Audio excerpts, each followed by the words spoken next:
This is it, Weaver. Yeah. Don't say anything, Ernie, okay? I was only going to say it's unusual for you to be in this early. Yeah, well, I'm the first one here, so doesn't that mean that I get a free drink? Screwdriver? Yeah.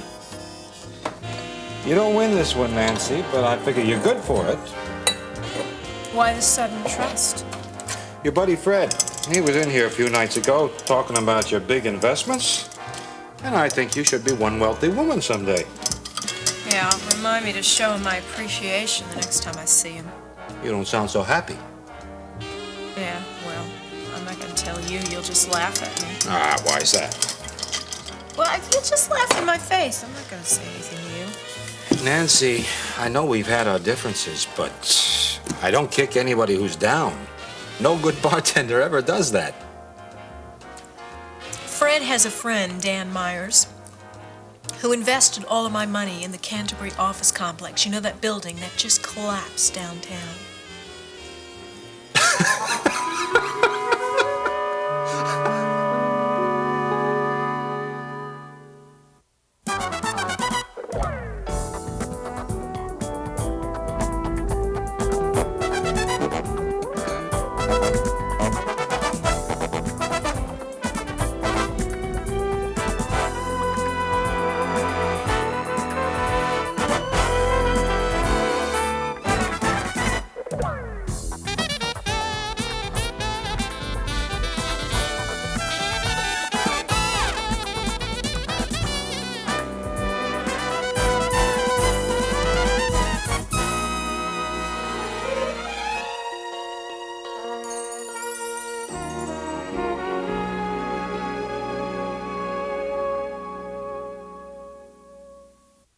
What is this? What is this thing?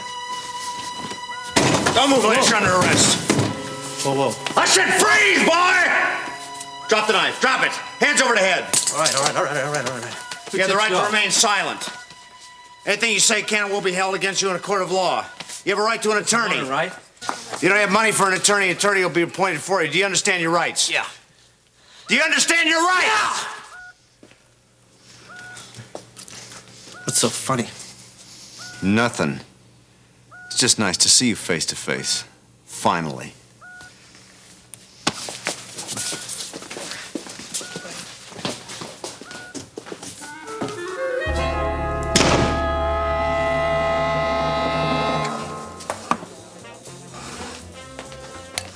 Hey, Ernie, let me have another refill here. I don't think so. Oh, great. What, I just spill my guts out to you and suddenly my credit's no good anymore? Nancy, it never was. Well, then, for that big belly laugh that you just had about me, you owe me one. Sure. Hi. Hi, Kiki. Hi. Where is he? I said about 11-ish. I guess I should have been more specific. Kiki, I hate waiting alone for a man in a bar. Look, why don't you wait over at the table? I'll bring your drink over to you, okay? No, I want to be where Fred can see me. Fred? Don't tell me you're talking about my Fred. Hey, here, Nancy. It's on the house. How long have you been seeing Fred? Fred and I go way back. Honey, you don't look old enough to go back a long ways with anyone. Who's she? An old friend of Fred's. We go back a long ways. Now, Nancy. Let me guess, you just came into an inheritance, maybe, and he's going to give you little investment tips? Of course not. He has a friend in L.A., Gus McCabe. He's a casting director with a big studio. Oh, good night. Boy. Kiki! Freddie, I was wondering when you'd get here. Nancy. Freddie, baby, you better get over here so we can have a little talk. Hey. Listen, Kiki and I have a date. If you value your dentures, you'll talk to me. Ernie, take care of my friend. I'll just be a minute, honey. Just a few business matters I have to straighten out. Business matters nothing. I have lost absolutely everything. Nancy, I can understand why you're upset, but... Upset? You're the one who told me about Dan Myers, and you're the one that told me that he made you rich. He has. But I also told you there's no such thing as an investment without a risk. Listen, I don't want to hear all the economic details. Just, what are we going to do? We? Come on, Nancy. There's no we about us. We ended when you gave me the cold shoulder the other night for the 100th time. Now, if you'll excuse me. Wait a minute. You can't just walk off and dump me like this. Fred? Just a minute, honey. Look, I talked to Dan, and he's really sorry about this whole thing, and so am I. But it's not his fault, and it's not mine. Blame the idiot who caused Canterbury to collapse.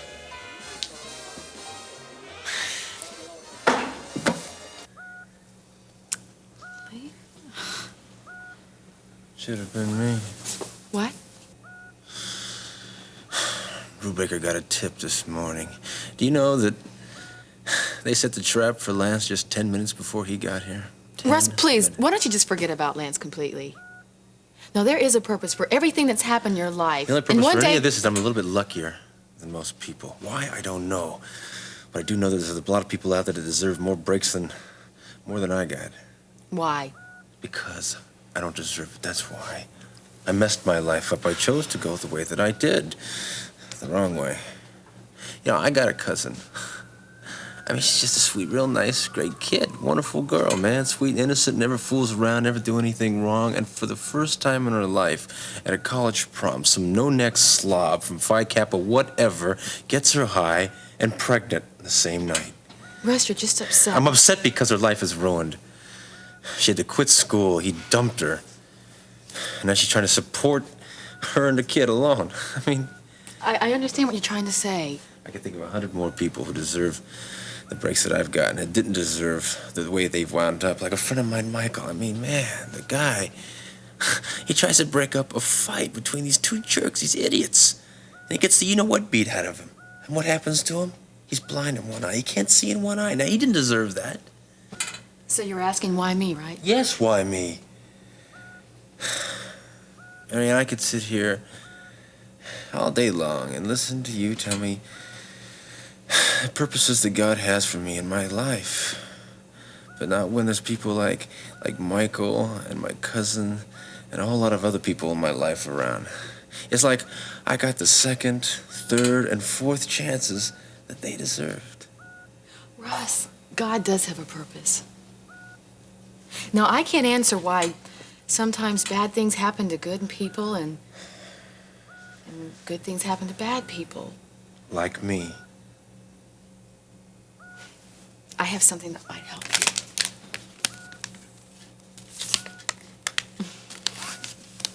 What is it? It's an answer book.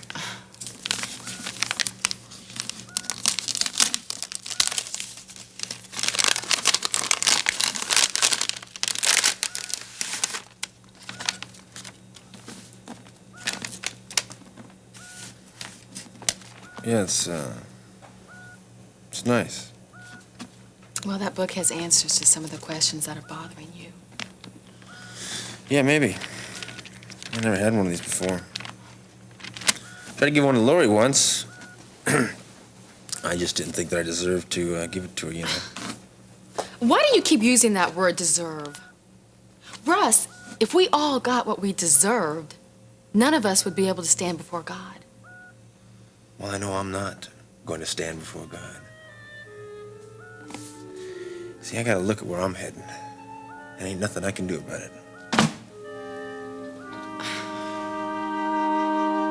Conspiracy to kidnap, drug trafficking, prostitution, 3 counts of attempted murder. What else you got there, Lance? I've been known to spit on streets. Hey, you know something? I tell you what we can do for you. We can put you in a cell right next to Ron Washington. How about that? Better yet, how about a bunk in the same cell as Ron Washington, Mr. Lance? How would you like that, huh? I never crossed Ron Washington, so why don't you cut the mind games, huh? Oh, never, huh? No mistakes ever. Like, not killing Babs? How about that? Not keeping a tight enough leash on Blue? How about that? You see, Miriam and Babs told us everything, Lance. Well, you don't need me then, do you? Well, unfortunately, these women don't know a whole lot about organized crime in Kingsley, but you do, Lance. So why don't you come clean, all right? You see, I got a big, long list of missing pieces here. Almost as long as the list of charges against you. Now, if you cooperate with me, we can shorten both those lists, you understand? Okay. Have it your way. Play the fool to the end, Lance. There ain't gonna be no end.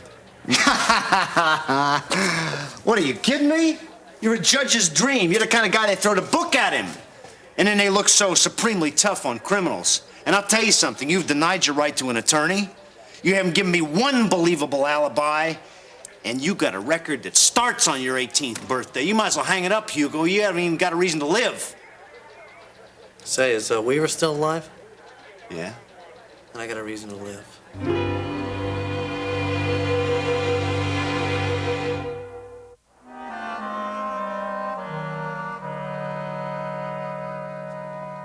That was a great lunch, Gino. Thanks a lot. Yeah, sure thing. No problem, buddy. Say, were those dirty looks I saw you getting when we came in here? Yeah, well, some of my colleagues don't appreciate this great police-press relationship I got here, see? Oh, well, you must admit you have been pretty good to me all along. But, trouble is, I don't have many favors that I can do for you right now. Well, listen, I just won't be afraid to ask next time something comes up, right? Well, I got another one I want to ask you right now. Let me talk to Lance. You know, Gene, if I do that, you know, they're gonna stop giving the dirty looks and they're gonna start throwing things. John, just give me a chance. Is this what lunch is about? No, I just need it for another angle on my story. Lance's revenge. Well, that's his motive. Fair enough. Motive? You ought to try compulsion. The guy takes a risk of trying to kill Russ Weaver when he can be in Mexico right now if it weren't for that crazy vendetta. Well, that's what Ramona said. He was on his way out of the country and Weaver was his last stop. Ramona. What about her? She's your interview. Oh, we were no. searching Ronnie's penthouse and she ducked out, remember? I know who she was, and she'd be just as tight-lipped now as she was then, John. Just give me a couple of questions with Lance. You talk about tight-lipped. I couldn't get anything out of Lance. He's certainly not going to talk to you. Oh? Hey, I can give him something you can't. Oh, really? What's that? Publicity. Oh, that's real terrific. Give the convicted killer a form. No, I don't mean that, and you know it. But headlines do loosen the tongue. In fact, this could be a case study of the repeat offender. Show how the law might eventually catch up with him. That is, unless that he might have friends in the courthouse. No, I wouldn't worry about that. He's not high up enough in the ranks to make friends with people like that. Gene, I can't do it. I can't give you the interview. I've given you all I can. Just appreciate what you got, okay? And then when he's serving his life sentence, go pay him a visit.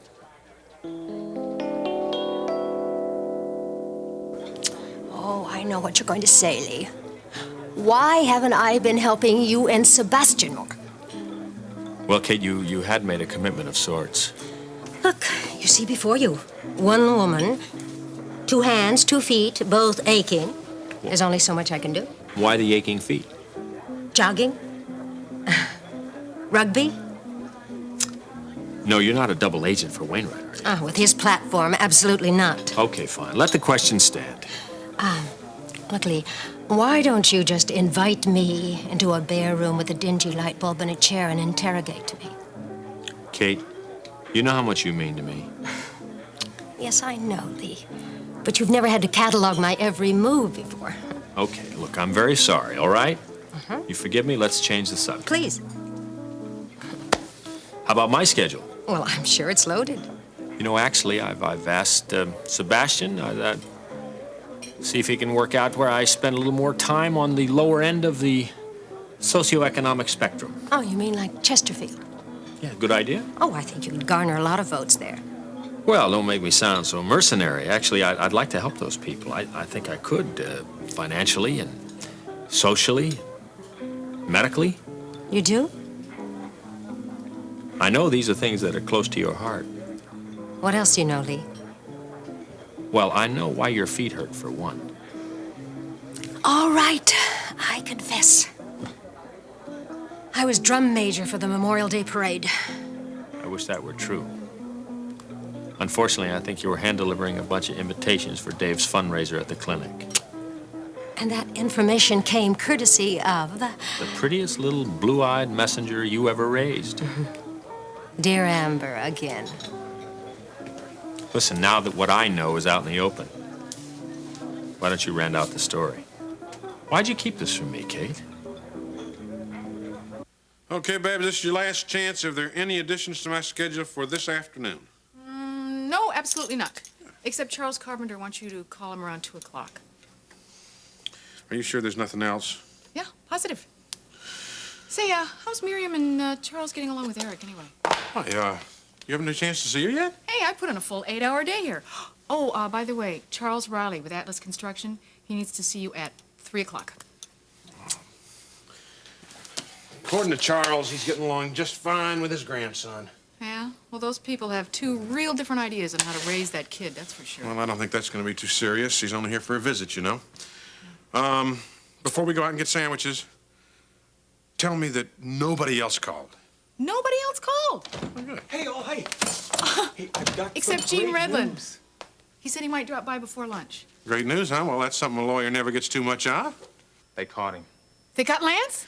Brubaker got a tip from Ramona, Ron's old girlfriend. Gene, this is fantastic. They set a trap for him at the hospital. He was going to try to kill Russ before he left town. Oh, Harold, that's great. Hey, hold it. Lance. Not on company time now. Don't worry. I think I'll leave you two alone. You guys...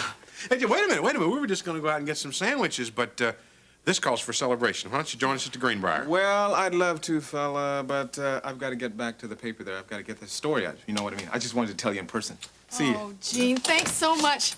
And look, you can tell your mom that she can stop praying for my safety now. Yeah, absolutely. You bet. Bye. See you guys. Bye. Thanks. Bye-bye. Can you believe it? Isn't that great? Oh. We have been waiting for this for, what, half a year? At least. Yeah. Come on, let's go. Oh, I can't go like this. I mean, I want to go, Well, do you my look hair, change my fine. clothes. Come on, I'm going to have me the biggest chocolate eclair they have in the house. Let's go. Dick Reese with the Baker's local. He needs to see you at 1:45.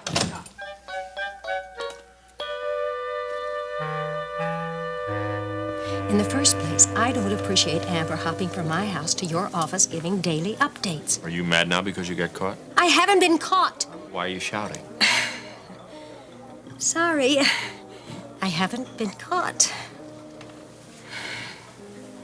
I didn't even know you were seeing Dave, much less working side by side. I am not seeing Dave. Come on, green clashes with your tie. All right, I'm jealous. And I'm mad, too. I'll admit these things. You are talking as if you caught me in some deadly secret. What I caught you in wouldn't be nearly so deadly if it hadn't been secret. Okay. Dave needed help with a fundraiser at his clinic in Chesterfield, that low socioeconomic area which you have so much political sympathy for. Still do. Yes, and I have a lot of prominent philanthropic organizations and individuals who might be willing to help. It is as simple as that. Not to hear Amber tell it. Oh, I am sure of that. All right, look, as long as we're facing facts, Kate, let's face this fact. He is your ex-husband.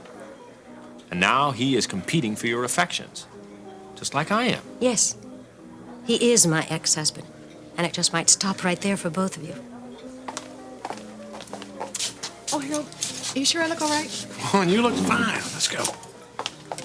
And so you want me to believe this is all so innocent? You can believe whatever you want. I'll tell you this, Cheer, you're like most every man I've ever known. You want the privileges, but not the commitments. You know, sometimes I think you want the commitment without the privileges. We've been seeing each other for months now, and yet I feel fortunate just to have some time with you alone. Now, can you tell me why I wouldn't want to hear about another cause you might have adopted? I understand. But the fundraiser will be along soon. Then I'll be finished with Dave and the clinic. I hope so, Kate. For both our sakes. Babs, I want to propose a simple little toast here.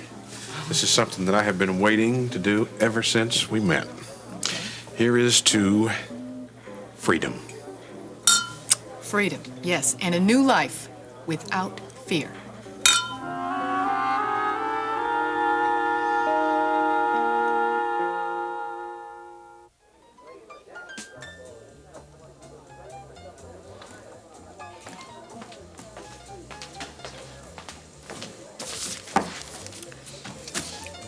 Ernie, can I have a refill, please? Now, I think we've had just about enough refills for tonight, huh? But I'm good for it. Oh, sure you are. You're good for $37.72? Sure, it's just a drop in the bucket. But my money is home, so I ought to just go home and get it and bring it back to you. Oh, Nancy. Nancy, look. You're in no condition to drive. No, well, neither is my car. Yeah, well, you just wait right here, okay? Wait right. Fred, I need your help. Yeah, Ern, what is it? Nancy, she's drunk. She needs a ride home. Why are you bothering me with this? Come on, give her a lift. It's the least you can do. We're over, Ernie. I have nothing to do with her anymore. But she's drunk. So call her a cab. With what?